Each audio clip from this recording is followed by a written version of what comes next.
Assalamualaikum warahmatullahi wabarakatuh.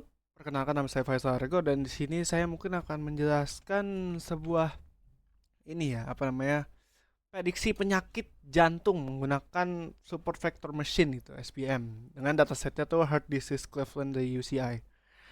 Ya di sini mungkin saya bakal perlihatkan dulu ya gimana di sini ada codingan saya tentu. Ini saya taruh codingan saya.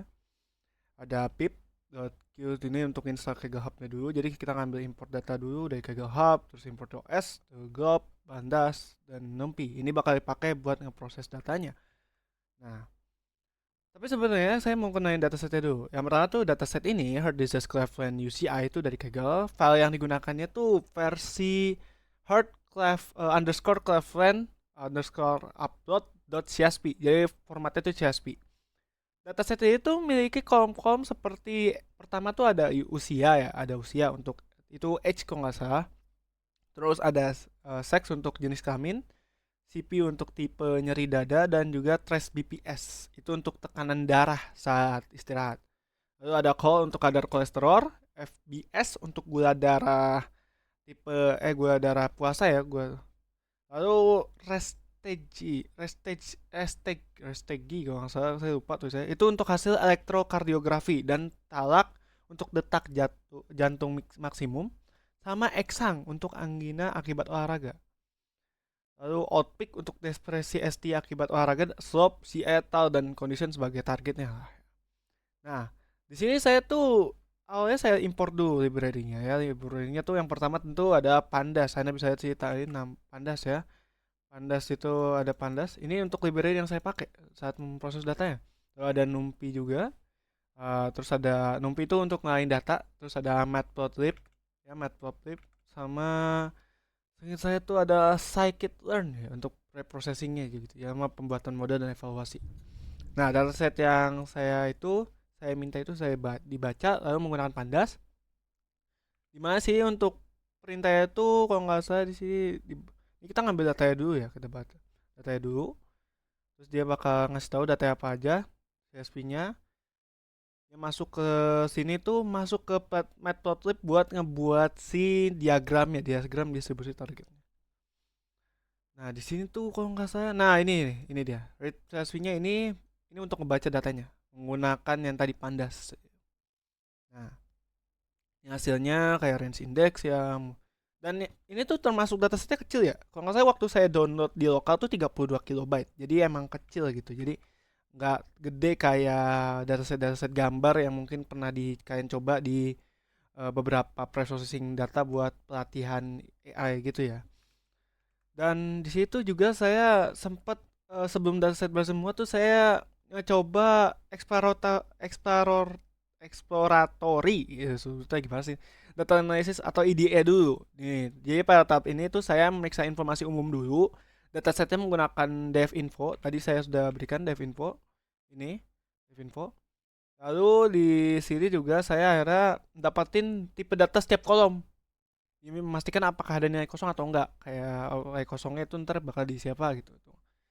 Nah, kebetulan saya pakai df describe ya untuk melihat statistik deskriptif kayak seperti rata-rata, nilai minimum, nilai maksimum, terus ada standar deviasi dan dari fitur numerik.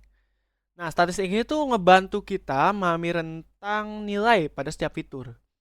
Terus saya juga ngecek missing value-nya menggunakan is null buat ngecek yang kosong-kosong tadi. .sum. Jika terdapat nilai kosong, maka ya saya tanganin dulu lah. Karena kan nggak boleh ada nilai kosong gitu. Tapi kalau lihat saya dataset ini sih udah cukup bersih ya, jadi bisa langsung dilanjutin gitu. Terus saya ngecek data duplikat atau enggak gitu, biar nggak ada baris yang berulang. Saya itu bakal ngaruhin hasilnya juga ntar di modelnya.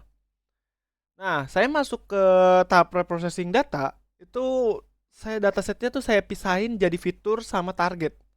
Fitur disimpan sama variabel X, terus ya, semua kolom lah pokoknya selain condition ya. Nah, targetnya itu disimpan di variabel Y. Itu column condition jadi si condition tuh dipisahin ya masuk ke variabel y gitu. Kemudian datanya itu dibagi menjadi data latih, data uji menggunakan train underscore test underscore split. Nah, salah di sini. Nah, saya cek dulu train underscore test underscore split mana ya, saya lupa. Cari deh. Nah, ini dia, di sini ada saya ambil dari screen tadi. Oke. Terus sini ada standard scalar dan sebagainya. Jadi dia bakal di processing ya. Terus di percobaan itu saya gunain kalau nggak salah 80% deh dari datanya sebagai data latih sama 20% dari data uji. Data latih yang digunain itu melatih model, sedangkan data uji digunakan untuk mengukur performa model pada data yang belum pernah dilihat sebelumnya. Sama saya tuh nambahin satu parameter lagi kalau nggak salah namanya stratify ya. Itu biar target itu agar proporsi kelasnya itu 0 dan kelas 1. Biar seimbang lah setara antara data latih sama uji gitu. Terus di tahap processing ini tuh saya nggunain fitur yang pertama tadi fitur numeriknya tuh saya ambil dari data edge, trace BPS, call, select, dan outpick ya. Distandarisasi menggunakan standard scalar nih, scalar. Ya, di sini nah ini saya yang ambil nih. Numeric call saya ya. Ini yang saya pakai. Lalu di sini tuh standarisasi itu penting sebenarnya karena ya pada algoritma SVM tuh karena SVM tuh sensitif sama skala data. Kalau misalnya jika satu fitur ya memiliki skala yang jauh lebih besar dari fitur lain, maka fitur tersebut bisa terlalu dominan dan proses pembelajaran model gitu. Nah, kalau untuk kategorikal kayak yang di atasnya tadi, saya XCV, PBS, RSJ, Xang, Slope, SIA, dan TAL, itu saya gunain one hot encoder. Tujuannya adalah mengubah data kategorikal menjadi bentuk numerik agar dapat diproses oleh algoritma machine learning. Nah, preprocessing ini tuh digabungin sama column transformer sehingga proses transformasi data menjadi lebih rapi dan mudah dimasukkan ke dalam pipeline model. Ini column transformer ya. Jadi saya gabungkan di sini gitu. Terus ini saya masuk ke SQL SPC. Kayak mendingan saya liatin dulu kali ya atau bentar. Ini hasilnya sudah pada keluar ya, kecuali yang ini emang kadang nggak di print hasilnya keluar. Ini karena saya run sekitar 2 hari yang lalu, jadi saya run tapi emang untuk laporannya sambil uji coba. Gitu. Masuk di sini terus SPC saya bikin untuk nentuin parameternya. Di sini itu jadi pas pembangunan model SVM ya, saya tuh simpelnya mencari garis atau bidang pemisah yang terbaik gitu buat bedain si dua kelas ini. Nah, kalau si dua kelas ini kan kalau nggak salah ada pasien yang nggak teridentifikasi penyakit jantung sama yang teridentifikasi penyakit jantung.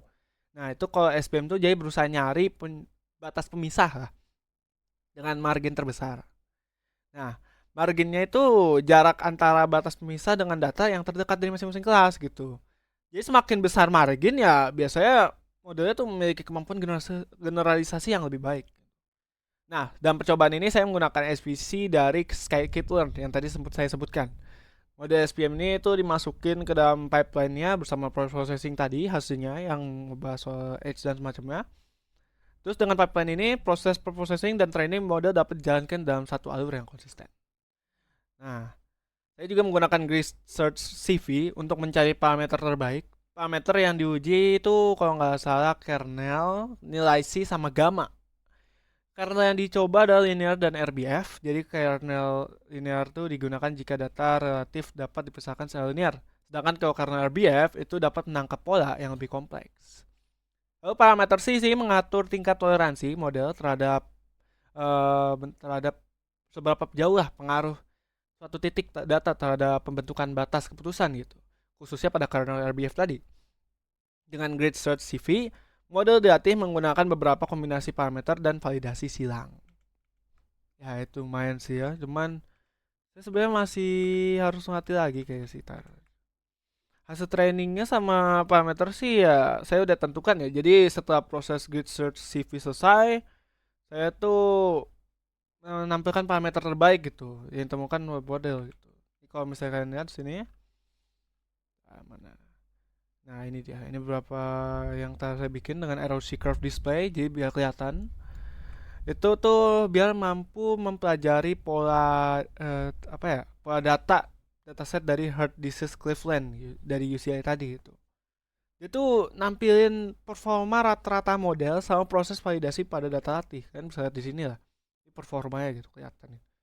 False positive rate-nya buat kelihatan gitu ya. Lalu saya sini juga melakukan evaluasi tentu biar kelihatan data uji merupakan data yang tidak digunakan dalam proses training gitu. Jadi kalau di evaluasi ini nunjukin kemampuan model dalam prediksi data baru. Metode evaluasi pertama yang digunakan pertama tuh akurasi tadi. Akurasinya tuh nunjukin persentasenya tuh prediksi sekitar berapa ya? 86,67%. Saya cek aja 86,67%. Nah, sini tadi. Bentar, saya lupa. 86 kayak cara. Oh, ini dia. Ya, akurasi PM-nya situ. Dia ini ROC-nya untuk AUC-nya. Lalu juga di sini tuh saya bikin apa ya namanya? Classification report yang nampilin precision recall dari dan F1 score untuk masing-masing kelas.